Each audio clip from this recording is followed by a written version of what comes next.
Sud Radio Parlons Vrai chez Bourdin, 10h30, 12h30, Jean-Jacques Bourdin. Il est 12h15, merci d'être avec nous. Marc de Basquiat, économiste, est avec nous. Bonjour Marc de Basquiat. Bonjour. Alors, évidemment, vous suivez de près, vous êtes un spécialiste des questions sociales et notamment des questions de retraite. Vous suivez de près ce débat à l'Assemblée nationale qui doit se terminer, je le rappelle, vendredi à minuit. Nous allons voir, parce que c'est une question que personne ne soulève et pourtant elle est importante, nous allons voir quel va être le comportement des députés de la NUPES.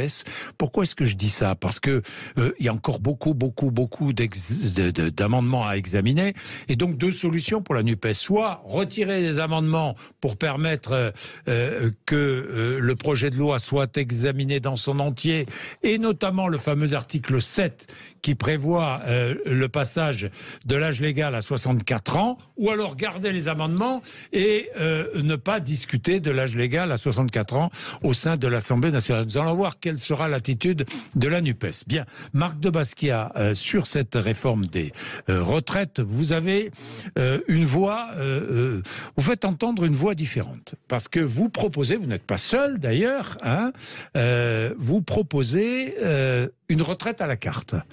Un autre système que notre retraite par répartition que nous connaissons bien.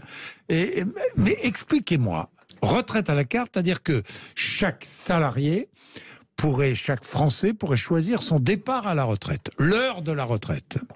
En fait, je pense que la première chose qu'il faut regarder, c'est le fait de décider de partir à la retraite. Oui. Tel que c'est présenté dans nos débats, on présente ça comme un âge légal. Oui.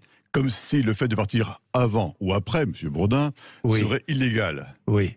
C'est une violence que nous faisons aux gens. Oui, c'est vrai. Oui, c'est une violence. Âge légal à 64 ans, oui, je vois pas. Ça serait illégal, alors. Voilà. Oui. Donc je pense qu'il faudrait déjà commencer par barrer du vocabulaire politique cette expression d'âge légal de départ à la retraite. Oui, ça vous avez raison. Ça c'est une première chose. Ça c'est la première chose. Voilà. Ensuite. Donc une fois qu'on a dit ça, ensuite il faut dire quelles seraient les modalités concrètes qui permettraient à chacun d'exprimer son choix, sa préférence, sa décision personnelle, de dire j'en ai marre, j'arrête, je vais m'occuper de mes petits-enfants, de mon jardin, de mes travaux, de ce que je veux. Oui. Pour cela, il faut que les règles soient claires et que chacun comprenne bien que lorsqu'il décide à un moment donné de dire j'arrête, il sache exactement quelles sont les conséquences financières de ce choix sur ses retraites futures. Et tant qu'on est dans un système avec 23 systèmes différents, avec des règles et des sous-règles et des cas et des exceptions, c'est compliqué pour les personnes. Donc je pense que déjà, le premier aspect, c'est de barrer ce vocabulaire qui n'est pas adapté. Et deuxièmement, que les règles soient tellement simples et explicites que chacun puisse consulter sur un site web les conditions qu'il regarde lui ou elle de départ pour faire des choix de manière éclairée.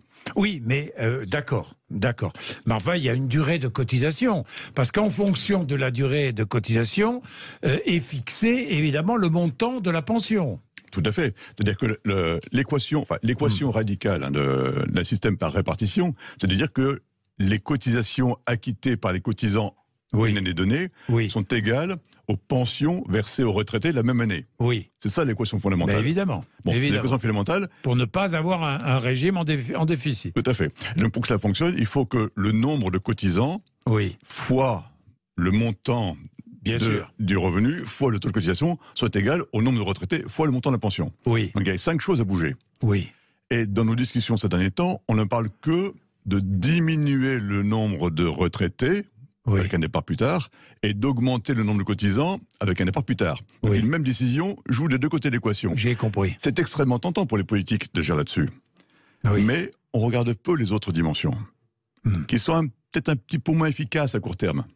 En particulier, on s'intéresse assez peu au montant des pensions.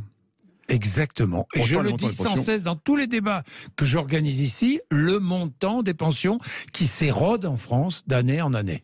Qui s'érode en France, mais qui néanmoins est supérieur à celui des actifs. Mais qui est quand même supérieur encore à celui des actifs en moyenne. En fait, quand on regarde les taux de remplacement, c'est-à-dire le rapport entre le montant de la pension et le montant du dernier salaire, en France, il est de l'ordre de 60%. 60%. Voilà, bien, mais comment feriez-vous? Le Japon, c'est 32%. Alors, comment feriez-vous? Comment ferait-on? En fait, il faut que les personnes... C'est un système en compte notionnel. En compte notionnel, c'est-à-dire que chacun cotise au long de sa vie Oui. pour sa retraite. Mais c'est le cas aujourd'hui. C'est aujourd'hui. On ne bouge pas. Ce que je me propose n'est pas une grande révolution. Alors chacun Peut-être être cotise. surpris, hein. Alors chacun cotise. Chacun cotise.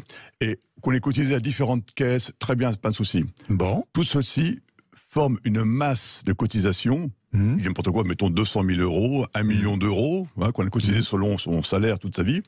Cette masse-là, au moment où on décide de prendre sa retraite, Oui. on divise cette masse-là par l'espérance de vie au moment de la retraite. Disant, voilà, je prends ma retraite à cet âge-là, à ce moment-là, bon, d'après les statistiques, voilà, on sait que je vais statistiquement être 25 ans à la retraite. Et dans ce cas-là, qu'est-ce qui se passe?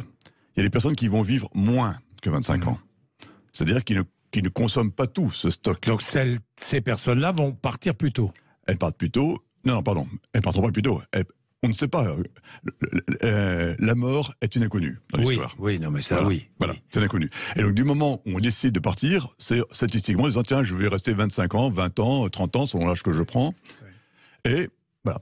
Ceux qui vont mourir plus tôt, elles ne vont pas consommer le stock de cotisation. Ceux qui partiront plus tard vont surconsommer. Oui. Ça, c'est la mutualisation du risque. Oui. Donc, on est dans une assurance. Donc, tout fonctionne très bien. Mais ça fonctionne bien, l'assurance, à condition que les règles soient les mêmes pour tout le monde. C'est ça qui est un peu gênant dans notre système actuel. On n'est pas clair. Expliquez-moi comment on peut faire. Expliquez-moi, je vais être concret. J'ai commencé à travailler à 20 ans. Je veux partir à 60 ans. Je n'ai que 40 années de cotisation. Vous n'avez pas 40 années de cotisation. Vous avez un stock de cotisation. J'ai un stock de cotisation. Voilà, qui mettons, je sais pas, 400 000 euros. Ouais. 400 000 euros.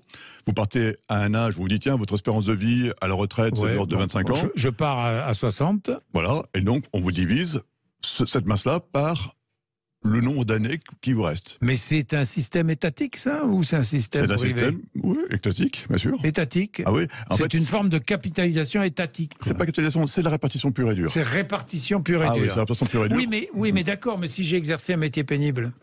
Alors, les métiers pénibles, ça c'est un grand sujet. Un grand sujet sur lequel je pense qu'on se fourvoie beaucoup. D'estimer que la pénibilité doit être prise en compte par le contribuable, voire par la dette de nos enfants, c'est une aberration totale, cette affaire-là. La pénibilité doit être prise en compte par l'employeur. Par l'employeur, oui. Aujourd'hui, quand vous êtes à l'armée, les cotisations retraite des militaires, elle est supérieure à leur salaire, à leur solde. C'est-à-dire qu'on admet bien que dans certains métiers, que les cotisations retraite soient très, très supérieures à la norme. C'est-à-dire qu'il faut augmenter les cotisations retraite payées par les employeurs pour les métiers pénibles. Absolument. C'est d'ailleurs un peu vers quoi va le... Et ça permettrait à ceux qui ont un métier pénible de partir plus tôt. Avec une retraite bonifiée. Bonifiée. Mais ça, pendant les années le travail pénible. Après, on peut travailler différemment. Sûr. Non, mais bien sûr. Voilà, et donc un ajustement et une incitation, bien sûr, à ce que les employeurs... Oui, mais vous chargez encore les entreprises. Mais les employeurs qui imposent des métiers pénibles, c'est peu eux qui sont les premiers concernés et qui ont cette nécessité d'améliorer la situation. Oui, je comprends. C'est vertueux. Non, alors que faire payer par le contribuable ou par nos petits-enfants, ce n'est pas vertueux.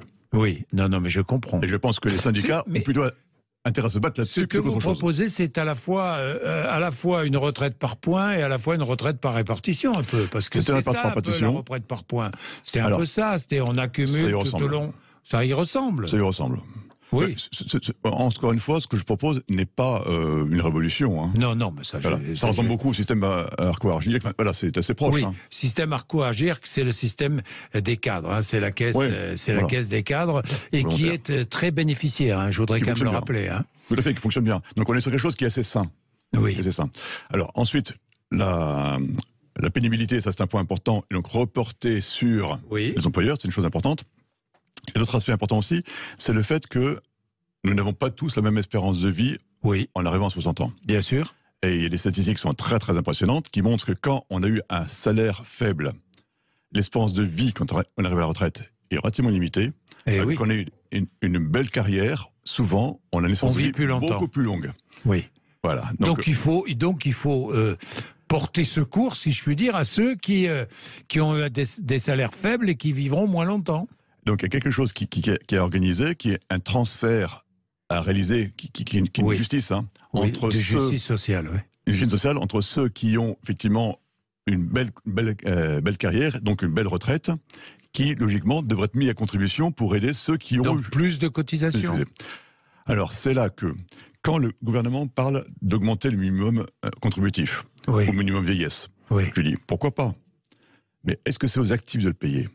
Là, je dis non.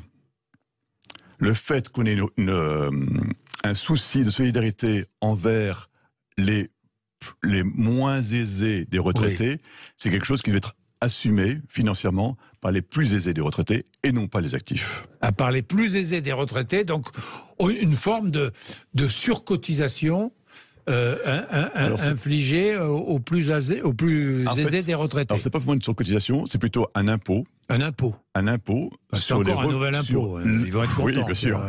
Oui. Toujours. En France, on sait faire que ça. Hein. Bah oui, d'accord. Bah oui, Voilà. mais Sur les plus aisés des retraités. Et donc, en réalité, ce serait mon schéma le plus naturel, ce serait, mettons qu'on taxe à 20% tous les revenus de tous les retraités pour former un transfert vers les moins aisés. les moins aisés qui partent à la retraite et qui ont moins d'espérance de vie lorsqu'ils partent à la retraite. Et donc là, il y a une sorte de justice intragénérationnelle. Dans la propre génération des retraités, une justice intragénérationnelle qui se forme et de l'ensemble. Et dans votre système, il n'y a plus d'âge légal? Non. L'âge légal, c'est une notion qui est choquante, un peu philosophique. Non, mais je comprends. Non, mais je comprends votre réflexion. C'est très, très intéressant. C'est vrai que c'est choquant. Âge légal, ça veut dire que si on part avant ou si on part après, on est dans l'illégalité. Vous avez raison. Non, mais ce qui explique aussi la colère de la justice. Elle est injuste, cette réforme? Non, elle n'est pas injuste. Honnêtement, elle est très modeste. Elle est paramétrique, elle est modeste. Il n'y a pas beaucoup d'idées, quoi. Il y avait des bonnes choses. Il n'y a pas beaucoup d'idées nouvelles. Après le bouleversement qui avait été proposé en 2019, oui, c'est vrai. On est revenu sur quelque chose qui est beaucoup plus modeste. Oui. Bon, honnêtement, ça ne changera pas grand-chose. Ça ne change pas grand-chose. Voilà. On agite un peu tout ça, c'est un prétexte. Mais honnêtement, c'est pas révolutionnaire. Bon, merci Marc de Basquiat. Merci d'être venu nous voir pour expliquer votre idée. Vous êtes plusieurs à défendre cette idée. Vous n'êtes pas seul, hein? Vous n'êtes pas seul. Bien, il est 12h27. Merci de nous avoir accompagnés ce matin. André Berkoff.